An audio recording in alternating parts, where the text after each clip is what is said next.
Assalamualaikum warahmatullahi wabarakatuh. Dan salam sejahtera untuk kita semua. Kurang lebih 537 juta orang dewasa dari penduduk dunia dengan rentang usia 20 hingga 79 tahun ditakdirkan tumbuh kembang bersama diabetes. Federasi Diabetes Internasional mengatakan bahwa 1 dari 10 orang dewasa akan menderita diabetes pada tahun 2040. Tetapi kita tidak perlu terfokus kepada angka-angka tersebut. Mari kita memahami dengan tepat apa itu diabetes dan bagaimana mencegah penyakit ini.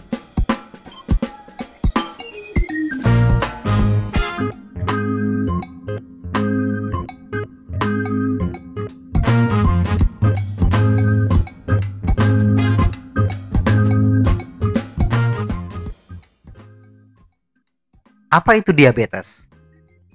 Diabetes mellitus adalah suatu gangguan metabolisme kronis dengan multi-etiologi yang ditandai dengan tingginya kadar gula darah, disertai dengan gangguan metabolisme karbohidrat, lipid, dan protein sebagai akibat dari insufisiensi fungsi insulin. Ada 2 jenis utama diabetes, yaitu diabetes tipe 1 dan tipe 2. Diabetes tipe 1 berkembang ketika tubuh tidak dapat membuat insulin, hormon yang mengontrol gula darah. Tipe 1 ini biasanya menyerang di awal kehidupan, usia 2 hingga 25 tahun. Orang yang didiagnosis mengidap diabetes tipe 1 harus mengkonsumsi insulin setiap hari sepanjang hidupnya. Diabetes tipe 2 berkembang ketika tubuh tidak dapat memproduksi insulin yang cukup, atau insulin yang diproduksi tidak bekerja dengan baik. Tipe 2 ini paling umum diderita oleh orang dewasa, 90% dari kasus diabetes. Ada 2 situasi. Insulin yang diproduksi tidak cukup untuk memenuhi kebutuhan tubuh atau defisit sekresi insulin. Atau insulin yang dihasilkan tidak bekerja dengan memuaskan atau resistensi insulin. Mencegah diabetes dengan bersepeda. Sumber energi manusia untuk melakukan aktivitas adalah glukosa. Enzim di saluran pencernaan akan memproses karbohidrat yang masuk menjadi glukosa yang tersimpan dalam darah. Ketika kita beraktivitas, pankreas memproduksi insulin untuk membakar glukosa dalam darah menjadi energi. Bila glukosa dalam darah tidak habis terbakar, akan terpecah menjadi glikogen dan disimpan di liver atau otot. Serat otot memiliki enzim yang memiliki kemampuan untuk membaca kebutuhan energi, mendeteksi keberadaan glikogen dalam serat otot. Bila serat otot masih memiliki cadangan glikogen, maka ketika tubuh membutuhkan energi, pankreas hanya akan mengeluarkan hormon glikogen untuk mengkonversi glikogen dalam otot menjadi energi. Dan pada proses ini, pankreas tidak mengeluarkan insulin. Karena pankreas tidak mengeluarkan insulin, hanya hormon glikogen, maka glukosa yang ada di dalam darah tidak diproses menjadi energi. Lama-kelamaan, kadar gula darah akan meningkat. Bila aktivitas kita sangat ringan, tidak banyak bergerak, energi yang dibutuhkan hanya sekedar menggerakkan anggota tubuh, maka cadangan glikogen di otot tidak akan habis-habis. Sementara karbohidrat terus masuk, diolah menjadi glukosa, dan karena tidak terpakai, disimpan kembali menjadi glikogen di otot. Tetapi daya tampung serat otot terbatas, sehingga sebagian glukosa tidak terurai menjadi glikogen, tetapi menumpuk di dalam darah. Inilah kenapa orang yang mager berpotensi terkena diabetes, walaupun tidak memiliki faktor genetika. Apalagi bagi mereka yang mengidap diabetes tipe 2, produksi insulinnya kecil atau tidak berfungsi optimal, sehingga tidak optimal mengontrol kadar gula darah. Ketika kita melakukan aktivitas olahraga intensitas sedang, seperti bersepeda santai, maka sumber energi yang pertama dihabiskan adalah glukosa dalam darah. Glikogen dalam otot hanya akan dimanfaatkan bila kita melakukan aktivitas intensitas tinggi.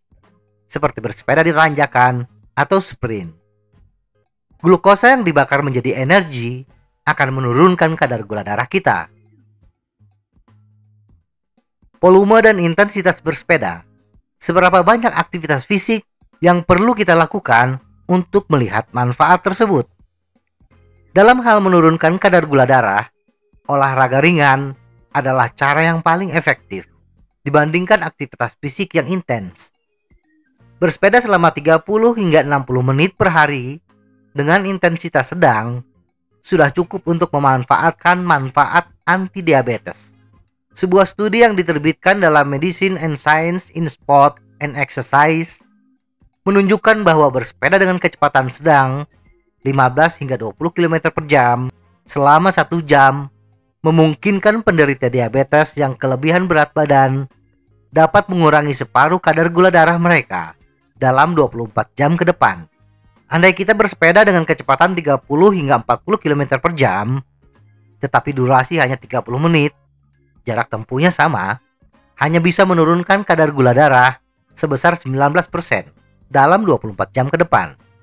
Jika memiliki alat cek gula darah atau glukometer, pastikan mengukur kadar glukosa darah sebelum dan sesudah bersepeda untuk mengetahui apakah kadar gula darah turun. Bersepeda bagi pengguna insulin. Jika kita menggunakan insulin, Mayo Clinic merekomendasikan untuk menguji gula darah 30 menit sebelum bersepeda. Dan Mayo Clinic memberikan panduan untuk mengetahui apakah kita siap untuk bersepeda. 1. Lebih rendah dari 100 mg per desiliter. Gula darah terlalu rendah untuk berolahraga dengan aman. Makanlah cemilan kecil yang kaya karbohidrat sebelum memulai bersepeda. 2. 100 hingga 250 mg per desiliter. Ini adalah rentang lampu hijau yang menunjukkan bahwa kita bisa melakukan aktivitas bersepeda. 3. 250 mg per desiliter atau lebih tinggi. Hati-hati. Sebelum bersepeda, uji urin untuk mengetahui kadar keton. Kelebihan keton berarti kita tidak memiliki cukup insulin untuk mengontrol gula darah dan bisa membuat bersepeda menjadi berbahaya. Tunda perjalanan sampai level keton rendah atau bersih. 4. 300 mg per desiliter atau lebih tinggi. Gula darah terlalu tinggi untuk bersepeda dengan aman. Tunda aktivitas bersepeda sampai gula darah turun ke kisaran pra-olahraga yang aman. Ingatlah bahwa angka-angka ini tidak memperhitungkan dampak insulin atau obat lain yang dapat menghasilkan hipoglikemia. Hendaknya dikonsultasikan dengan dokter Anda untuk mengetahui berapa kadar gula darah yang aman untuk melakukan aktivitas bersepeda. Semoga informasi ini bermanfaat. Tetap sehat.